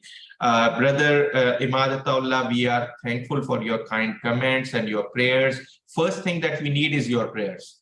And second, as you mentioned, yes, AAOIFI is open for donations. We, as per AAOIFI, as per fatwa of AAOIFI Sharia Board, AAOIFI's activities are subject to permissible donations, including donations from the charity funds of Islamic financial institutions. We are open for mentioning the name of the institutions as well on our conferences, on our publications. But with regard to specific standards, AOIFI has taken a decision that it may be considered impairment of its objectivity. So on specific standards, now we do not take donation, and if we take donation, we do not mention name of the institution. But with regard to all other activities of AOIFI, including capacity building, including conferences, public awareness sessions, publications, our journal, everything, we are open for donations and sponsorships both. Thank you very much, brother, for your kind comment. And I request all of those who are present here to consider providing support to AOIFI through your institutions. Brother Mehdi Hassan has a comment, how to deal with countries in which banks do not deal with Sharia. Brother Mehdi Hassan, to be honest, there has to be a starting point, and that starting point is people should try to come up with a small Islamic financial institution that is the within the regulation of that country. That is the starting point. And again, as it will not be possible for me to discuss this thing further, so I apologize to you. We have a comment from Salam Majari. Developing and regulating a new benchmark rate requires the involvement of regulatory authorities to ensure its integrity and prevent misuse. What measures will be taken in this respect? We are very clear, and actually we put the responsibility on the regulator or our rate publisher with permission of the regulator. We are not saying that we work without regulators. Thank you very much. We fully agree with your comment, and it is already there in the standard. There is a comment from Irufa Ahmed Ibrahim in data sufficiency point 654. Okay. Now, the point is there are some very good colleagues here who have read the whole of the standard or are reading ahead of me. So maybe it will be a bit early to answer your question. Thank you very much for your question. Now I had to be even faster, The time, at times, for our public hearings, we put a 2 hours time, and we think that we'll be try to squeeze it, but actually it's not possible. So now moving to the next condition is Sharia governance framework. The standard says that there must be a proper Sharia governance framework for that. And for that, we have some minimum conditions in this standard, and we are going to develop another standard for which public hearing exposure draft will be issued shortly, and then public hearings will be conducted. And then with regard to the Islamic financial market data, we have some additional conditions. And those additional conditions are saying that developed and implemented as a secondary benchmark rate in addition to the primary benchmark rate. So we are saying that we prefer it to be the secondary benchmark rate only, not the primary, and used for interbank transactions only, and not for the general banking transactions or the Islamic finance sukuk or other transactions with the public. However, if it is not practical, then the other models are not practical, then we still believe that this is a comparatively a practical model. So if there are the combinations of these limitations in paragraph B2, then like availability and reliability of economic data, the volatility of economic indicators, lack of resources for administering such benchmark rate and regulatory restrictions, in these situations, we believe that still this can provide a solution. So some of the regulators may come up only with option 3, that is the financial market-based data, financial market data-based indicator, but still that has to be Sharia compliant in accordance with other requirements of this standard. There are 2 more conditions in that the source data should be related to only Sharia compliant transactions in the Islamic financial market. And secondly, it's the role of Islamic financial institutions as the intermediary have to be covered. So the rate reflects the actual transactions being happening on the other side. And the third part is very important, that the primarily real transaction and not directly or indirectly linked with conventional benchmark rate. So, and we have put in our transition here as well for 3 years, that what happens that if I start a Islamic financial market data-based rate today, what will happen that today's all transactions are based on conventional. So what will happen that today, everything is coming from the conventional side. So it will actually, the Islamic will also become a reflection of conventional only. So that's why we are giving a 3 months, 3 years transition period. So what will happen that eventually it will become focused on Islamic only. Right now, it is emerging from a combined or mixed Islamic and conventional. But then in this situation, it will become only Islamic based on a 3 years phase out approach. There are some other elements also which I'm going to skip here again because of the limitation of time. Now we come to the suitability criteria. Now, first criteria was Sharia compliance criteria. We have gone through the conditions of Sharia compliance criteria. Now coming to the suitability criteria. First is complying with the requirements of global best practices like IOSCO, FCA, BMR, and also the standard that we are going to issue with regard to governance. Practicality. Now, practicality is the biggest challenge on the suitability side. So it needs to be serving market needs and expectation, and it needs to avoid high volatility. It needs to be reflect relevant risk. It needs to have ability to reflect changes in market in the short term as well. Frequency of publication of Sharia compliant benchmark rate. So for the practicality, it should be frequently available. So you say, oh, we need only GDP growth rate. So GDP growth rate may not be available. In some countries, it will be available only at once a year. Others, obviously, because of the data, reliable data may be available on a quarterly basis. In some countries on a monthly basis, but not on a daily basis. So you need to have a mechanism whereby you need to have a financial market-based data. It has to be on a daily basis, but in no case more than a weekly basis. And in case of economic indicator-based model, either micro or macro, it has to be preferably on weekly basis, but in no case more than a monthly basis. Arbitrage risk management. This is one of the biggest challenges that regulators will talk about, and we actually experts also talk about, that whenever you have two benchmark rates running in a country, so one is a Sharia compliant rate and one is a conventional benchmark rate, and actually the conventional players might be agnostic, so they might be okay with Islamic also if they have better returns. So what will happen, that arbitrage will start. Pure Islamic institution may not have the arbitrage advantage. Some of them may still try to do that, but most of them will not be. But on the other hand, the conventional will have the right on both ends. So this is something where we have to be very careful that arbitrage risk has to be limited. For limiting the arbitrage risk, it is very important that the difference between the Sharia compliant rate and the conventional rate should not be too much. So the methodology applied for determining Sharia compliant benchmark rate should consider the factors of volatility and differences from the conventional rate, and it has to address this issue as maximum as possible.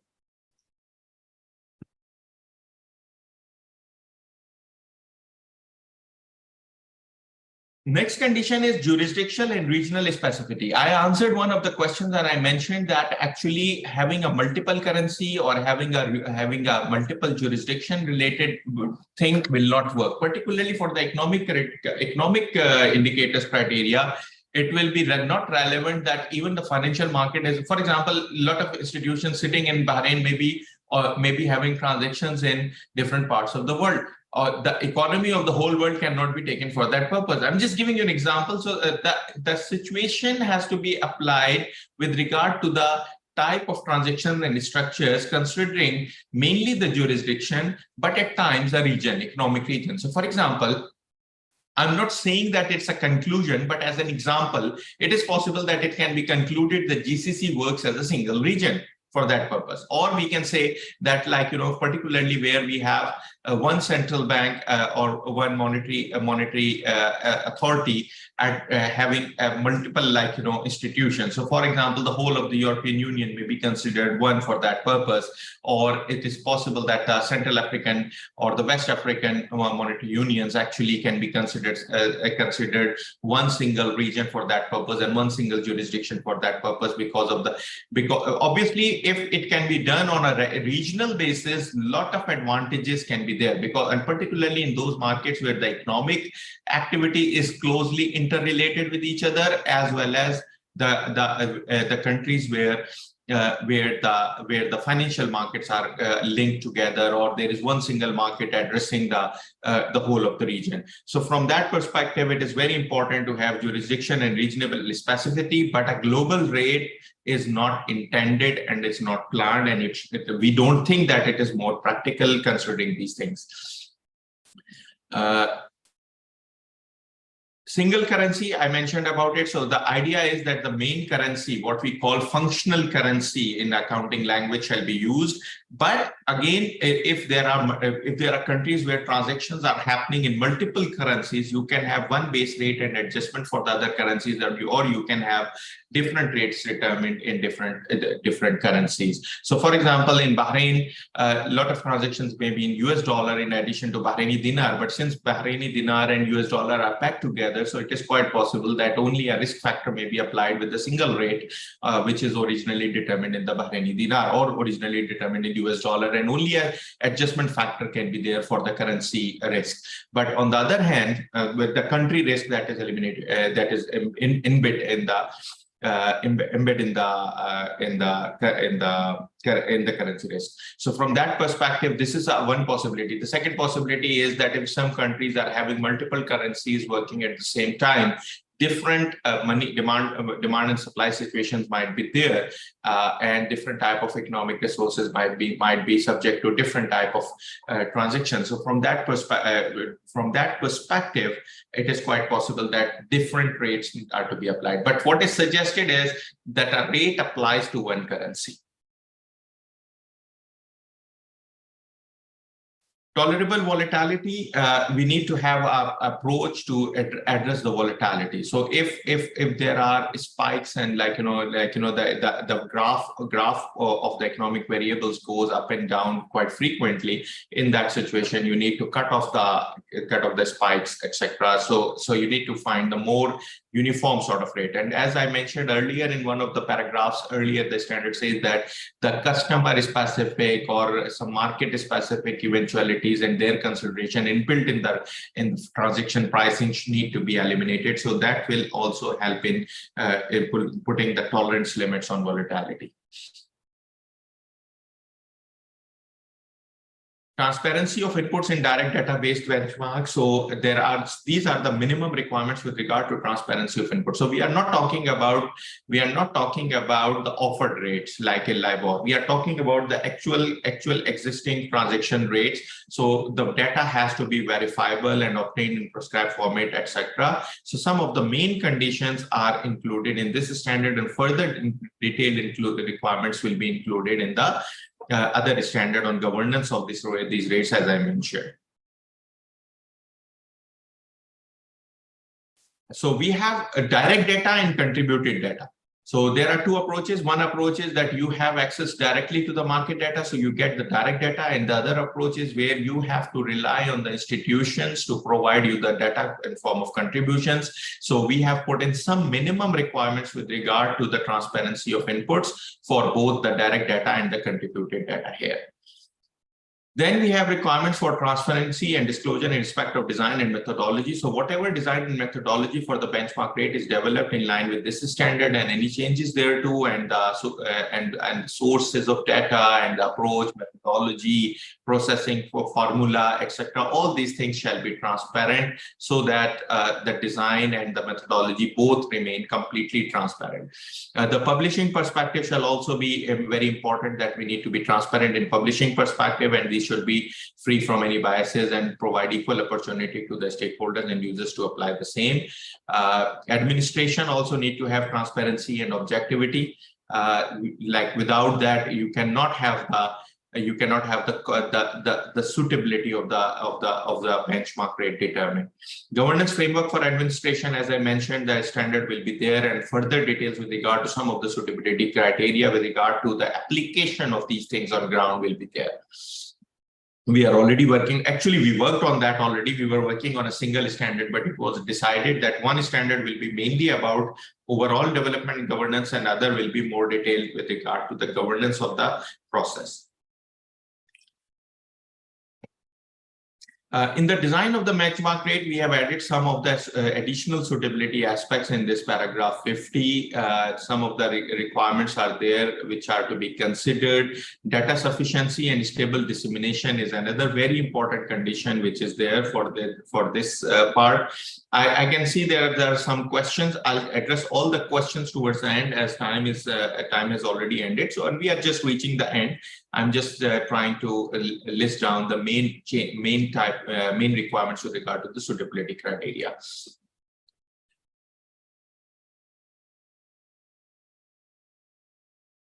Acceptance and hierarchical prioritization of data. This is again one of the important suitable criteria that data may be received through different approaches, like for example, different type of sources of data, etc., and how you prioritize it for the purpose of determining the rates. So there has to be transparent guidelines in this respect, and it has to be known publicly that what approach is applied and to what extent a judgment or interference with the received data is applied. For example, removing the volatility part, etc., as well. And for that purpose, submitters, this is the hierarchy. This is an important point, that the first hierarchy item is the submitter's own concluded arm's length transactions in the underlying markets, and then reported or observed concluded arm's length transactions, and reported or observed concluded arm's length transactions in the related markets. So underlying markets and the related markets, your own and your observed, and then firm executable bids and offers and other market information or expert judgments. Let me clarify, when we talk about bids, firm executable bids and offers, when we are talking about this thing, it does not mean that we are going for the offer rate. We are saying that at times it happens that the enough transactions do not take place. So in that situation, at times, because they are low in the hierarchy, so at times it's still the firm executable bids and offers that are reported actually, because but could not complete. So there was an offer, but it could not complete. So but still it gives a trend where the market rate is actually going. So for example, if the rate is going up and nobody is actually coming up, and there are market executable transaction offerings available, but it's still nobody is taking up the transaction. So it means that there are volatility related risk to that. In a nutshell, it is not going to replace the executed transaction data, but it is going to be used as a alternate data or supportive data in the lower hierarchy. With that, we complete the standard, and we are suggesting that this standard shall become effective from 1 January 2026. Right now, we are in the phase of public hearings here, and written comments are being received. The standard is part of an overall detailed project. The work on the model at the working group level is going on right now. We are in talks with some of the regulators, and we are willing to talk to other regulators. Probably we'll be writing shortly to some of the regulators, submitting our proposal to work with us on developing the model in line with this standard. And additionally, we are in talks with some of the data publishers that they are willing to work with us. All initial discussions and meetings have already taken place. So we hope that sometime within 2024 we'll be able to come up with a model, inshallah. So the standard will be going through all this process. We'll be holding around 1 or 2 round tables and this as well on the model once the model is initially developed. In addition to that, the other standard will be issued in the short period of time, inshallah. Putting all of it together, all of them will be finalized at the same time. So we do not expect to issue a final version of the standard, but maybe if needed, a revised exposure draft of this one will be issued along with the other exposure draft that we are working on right now. With that, I'll come to the questions as the time has already passed. So I'll quickly go to questions one by one. My apologies for taking a bit more time. I can see majority is still there, but people have started dropping because that we have taken more than committed time. So from that perspective, I apologize to all of you. I'll quickly try to conclude after answering the questions on this one. First is again on paragraph 54 that was already there on the suitability data. In data sufficiency point 54, it said about reliable data. So in country which less number of IFIs, how would that country do a benchmark easily?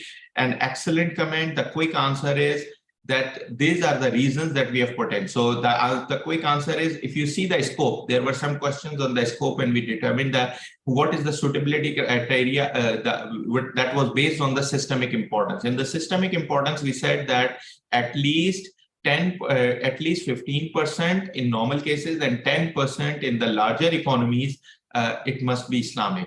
So it means that we are already, our first condition is there has to be a reasonable number of Islamic financial institutions. The second is, even if these conditions don't meet, but Islamic finance windows together, the number of institutions, Islamic financial institutions together in numbers is at least 50% of the total market. So even if they are not in terms of size, they are not big enough, but they are in terms of number big enough. So that suitability criteria actually takes care of this thing. So we are not asking this thing to happen in a very small market for Islamic finance. Thank you very much.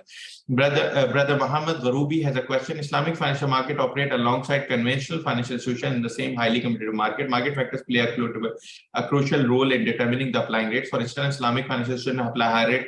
I think you are talking about, Brother Muhammad Gharubi, you are talking about the arbitrage risk. We have already discussed the arbitrage risk in the standard. I tried to explain it quickly. We want to determine the rates in a manner that arbitrage is minimal. But again, just because of arbitrage risk, we do not believe that we should completely let go this option. Rather, we believe that conventional is impermissible and Islamic is permissible. Eventually, Islamic shall take place, at least in the Muslim-dominated economies. So, Muslim-dominated economies. So, from that perspective, I would like to submit that, yes, we know arbitrage risk is there. We have a standard, in the standard, a specific section addressing the arbitrage risk. We want the arbitrage risk to be minimal, but we do not believe that just because of arbitrage risk, we should let it go. We want to do our part, inshallah.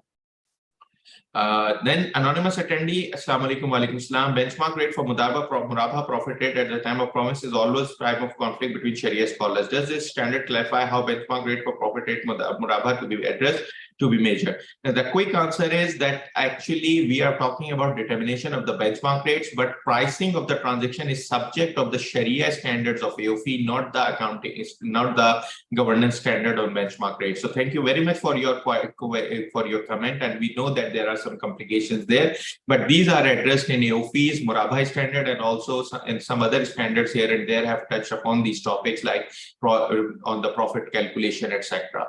We have a standard on pricing and profit calculation. We have a standard on Murabha. Those Sharia standards actually address that. AOIFI's view on this regard is very clear. We have comment from Brother Muhammad Bilal Zafar. Banks, when usually do the transactions, view the discount rates other than the financial market rate, will actually be reflecting the real asset-based benchmark. Still, I think, Brother Bilal Zafar, your comment is incomplete. Let me come to it later. Brother Musa Abdul Kesau, thank you for presentation. Can you have your email? Can we have your email for eventual questions if possible? Thank you very much, Brother Musa. I'm always available. We as team are always available. I request Sister Zahra to put my email address personal as well as the common email address. The common email address is governance@aoifi.com. My email address is oansari@aoifi.com. Sister Zahra and Sister Haura, if you can kindly put that my email address along with the governance email address for obtaining the written comments on the chat box. Thank you very much, Brother Musa, and I'm always available. Angushman Day has a comment for countries where the currency is packed with USD or central bank follows USD FD policy rate as so far. Such case, how the proposed benchmark will be aligned with the policy rate. Thank you very much. Welcome to the public hearing, and thank you very much for an excellent comment. Some of the things I cannot answer you completely. First thing is policy rate and benchmark rate are to be different. At times it happens. Sometimes the policy rate and benchmark rate become very close. So for example, in the US dollar-based LIBOR was most of the times close to the US dollar discount rate, the government discount rate, the Fed Reserve rate. But what happened in the 2008 crisis, the subprime mortgage crisis? What happened that the LIBOR rate went up to 4%, while the central bank rate was 0.25 or 0.5% only, which means that the market risk factors went up. So yes, in the normal situation, because of the arbitrage risk and so many other things, the discount rate normally is the main determinant of the rate that is in the market, the benchmark rate. But at times, the money demand and supply situation is different from the monetary policy rate. So from that perspective, at times these rates become different. So the quick answer is it does not 100% apply with the same, and the more details of your questions we'll consider, inshallah, while developing the model. Thank you very much again. Brother Bilal, the first comment now is completed after seeing the second comment. Banks, when usually do the transaction, view the discount rate and the financial market rate will actually be reflecting the real asset-based benchmark. Still, banks will, when usually do the transaction, view the discount rate, then the financial market rate will actually be. Oh, I think his comment is again okay. Okay. With a question mark, he completed. With a comma and question mark, he completed. So the nutshell, I think the earlier answer that I have given is more or less relevant to this question as well. That yes, we know that discount rate is relevant, as I mentioned, but the financial market rates are at times different from the discount rate, considering the market factors. Considering the same thing, I would like to mention that even in case of even Sharia compliant benchmark rate, it will apply that discount rate might be different from this one.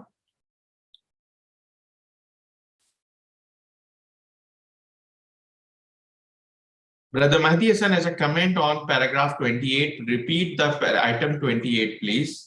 Let me just go back to 28.